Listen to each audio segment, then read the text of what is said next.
Bonjour à tous et bienvenue au Talk Décideur du Figaro en visio, inspirant, toujours avec aujourd'hui Xavier Laureau sur mon écran, qui est cofondateur des Fermes de Galie il y a 33 ans déjà avec son frère. Donc, les Fermes de Galie, c'est à Bailly, entre Bailly et Saint-Cyr, à côté de Versailles. Et donc, bonjour Xavier Laureau. Bonjour. Les prémices de cette aventure, il y a 33 ans, et si j'en crois les dates, j'ai vu passer la date de 1746, je crois, donc il y a quand même quelques années. Les prémices de cette aventure entrepreneuriale, pour vous, c'était quand exactement? On a la chance d'être héritier d'entreprises familiales qui sont à la fois dans l'agriculture, l'horticulture et le paysage.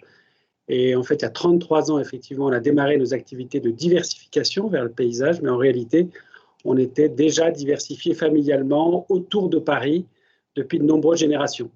Donc c'est un lien très familial qui date de plusieurs, on peut dire, plusieurs centenaires d'ailleurs, plus de 100 ans qui vous lie intrinsèquement à ce terrain, à ces fermes. Nous sommes agriculteurs franciliens et nous produisons pour Paris et pour les banlieues depuis effectivement plus de 2 siècles. Et nous sommes implantés ici à Bailly très concrètement depuis plus d'un siècle et à Saint-Cyr-l'École. Et nous étions déjà sur Pontchartrain, la ville nouvelle de Saint-Quentin, etc.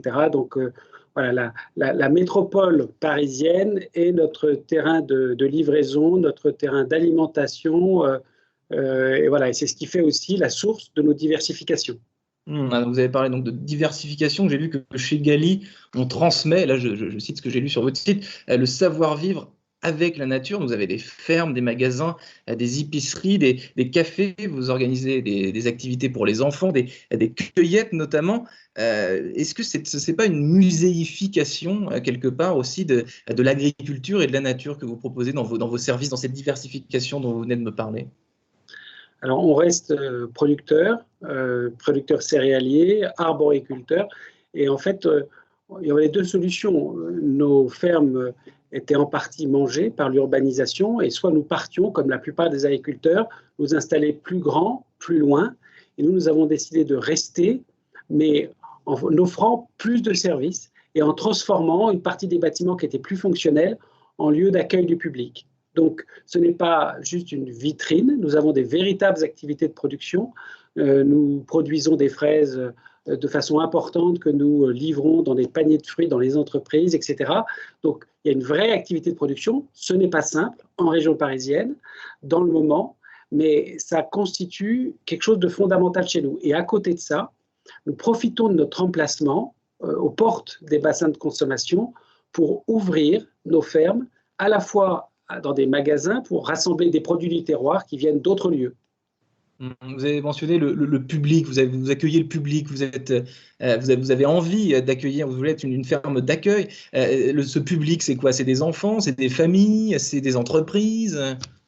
Vous avez cité une partie des publics que nous accueillons. D'abord, effectivement, des familles qui viennent redécouvrir ce goût de la nature et redécouvrir par des ateliers le fait de faire, de pratiquer, de faire du pain, d'extraire du miel, d'extraire du jus de pomme, etc. Parce que nous avons une tradition d'ouverture dans cette ferme depuis que nous avons développé des activités, même nos parents l'avaient, etc.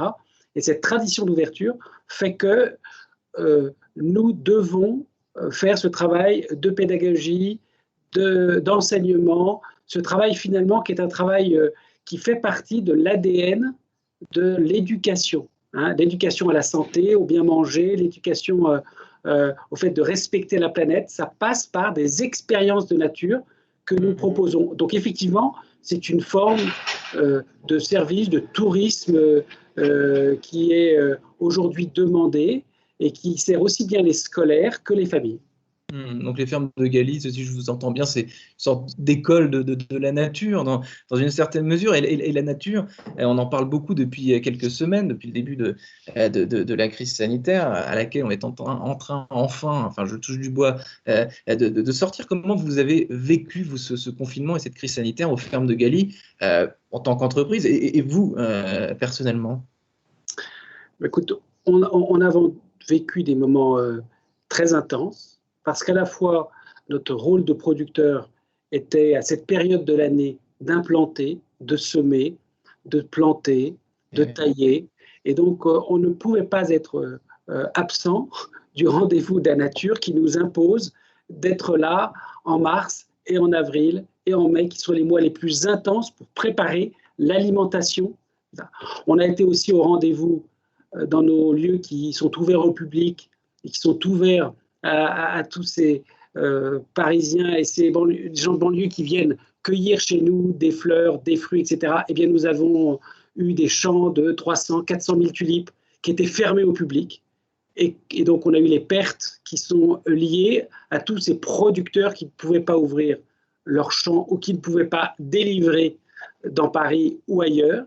Donc, on a vécu à la fois une forte intensité de travail, une forte difficulté parce qu'une partie de nos activités était à l'arrêt comme tout le monde. Voilà. Ouais. Et puis, nous avons aussi d'autres métiers de paysage, de services de nature en ville qui ont été très impactés. Puis, on a encore aujourd'hui des activités dans notre petit groupe familial qui sont à l'arrêt parce que les entreprises et le télétravail faisaient que tous les gens qui demandaient des paniers de fruits dans leurs entreprises n'étaient plus là pour pouvoir les consommer. Et donc, forcément, cette prestation s'est arrêtée. Ouais, on va revenir après sur cette activité que vous avez pour les entreprises. Il y a beaucoup, aujourd'hui, tout le monde parle du monde d'après, dans lequel apparemment on y est déjà, on y vit déjà. Vous, Xavier Laureau, ce monde d'après, vous pensez que c'est quoi? Est-ce qu'il va exister ou est-ce que c'est une invention un petit peu utopique? Quel est votre avis sur ce monde d'après? Je pense que le monde d'après, c'est probablement une exigence de nos enfants, des générations qui nous suivent, d'être beaucoup plus en responsabilité de tout ce qu'on fait et de toutes nos décisions. C'est-à-dire que nous voyons qu'une financiarisation pure et dure, fondée sur une croissance exclusive des revenus, n'est pas la réponse à l'attente du plus grand nombre. Et surtout n'est pas la réponse à l'attente de la préservation de la nature et de la planète. La question, c'est comment va-t-on valoriser, comment va-t-on reconnaître toutes les aménités qu'on demande à une entreprise dans l'économie réelle, qui doit aussi faire la part à la santé de ses collaborateurs, à la santé de son impact carbone, etc. Et donc vous, là, vous l'avez évoqué avec les paniers de fruits dans les entreprises, vous avez une diversification qui est tournée vers ce monde business, vers ce monde corporate. Dans les années 90, il y avait un discours qui n'était pas du tout pour la présence de la nature au bureau. Il n'y avait pas d'arbres, il n'y avait pas de plantes dans les espaces de travail, ça n'existait pas. Or, aujourd'hui, il y a une vraie demande, j'ai l'impression. J'ai lu d'ailleurs plusieurs articles en ce sens depuis quelques jours. Il y a un vrai besoin pour les actifs, pour les salariés, d'avoir la nature présente sur le lieu de travail. Est-ce que ça, c'est quelque chose que vous voyez? C'est un intérêt que vous constatez tous les jours? Alors, on le constate, et puis surtout, nous, en tant que professionnels, on doit proposer des choses concrètes et rentables pour les entreprises. C'est-à-dire qu'elles vont le mesurer, soit en termes de baisse d'absentéisme, soit en termes d'adhésion à la culture de l'entreprise, soit en termes de signes de solidarité par rapport à d'autres besoins de la société. Un exemple, quand vous décidez d'acheter local pour pouvoir préserver une production francilienne de pommes et de poires qui sont en train de disparaître de notre région, très concrètement, quand vous décidez d'avoir une action de reforestation, mais pas à l'autre bout de la planète, mais de le faire par des haies de biodiversité proches de votre territoire, vous emmenez vos collaborateurs dans des actions concrètes dont ils ont besoin et qui font la fierté de ces collaborateurs quand ils en parlent. Et c'est utile parce que ça fait partie de la marque employeur. Et nature et entreprise, vous, votre offre de service pour les entreprises, ça ressemble à quoi? Qu'est-ce que vous leur proposez, par exemple, à vos clients business? D'une façon très concrète, on propose éventuellement même sur les terrasses des bureaux fertiles. C'est-à-dire que vous pouvez faire une réunion sur une terrasse à l'extérieur et on vous donne les éléments de décentrage utiles pour que vous puissiez être dans de bonnes conditions, dans un lieu qui est outdoor, pour pouvoir travailler.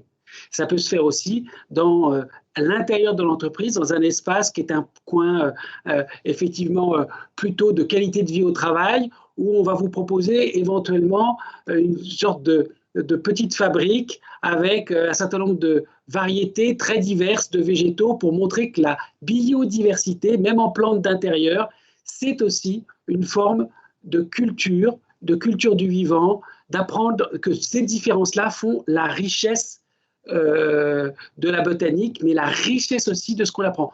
En fait, de la même façon que vous avez une bibliothèque, vous pouvez avoir des bibliothèques de plantes, et ça, je pense que voilà, on n'est plus dans une sorte d'harmonisation, d'homogénéisation avec une simplicité. On aime la diversité et on aime la richesse de la botanique.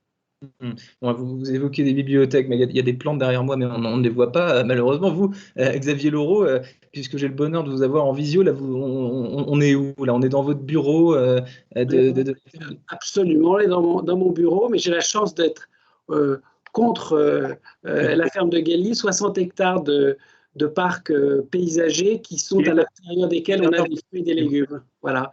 Et j'ai la chance d'avoir plus d'1 hectare de serre tropicale contre cette cueillette et contre le siège de l'entreprise, sur lequel effectivement on a des plantes d'orangerie, mais aussi beaucoup de plantes tropicales où les architectes, les space planners, etc. peuvent venir se ressourcer, s'inspirer pour proposer ce qu'il y a de meilleur pour les utilisateurs de bureaux. Merci infiniment, Xavier Laureau, d'avoir répondu à mes questions dans ce talk décideur en visio du Figaro. Je vous remercie infiniment et puis je vous dis à bientôt. Très bientôt dans les champs ou dans les serres. Merci.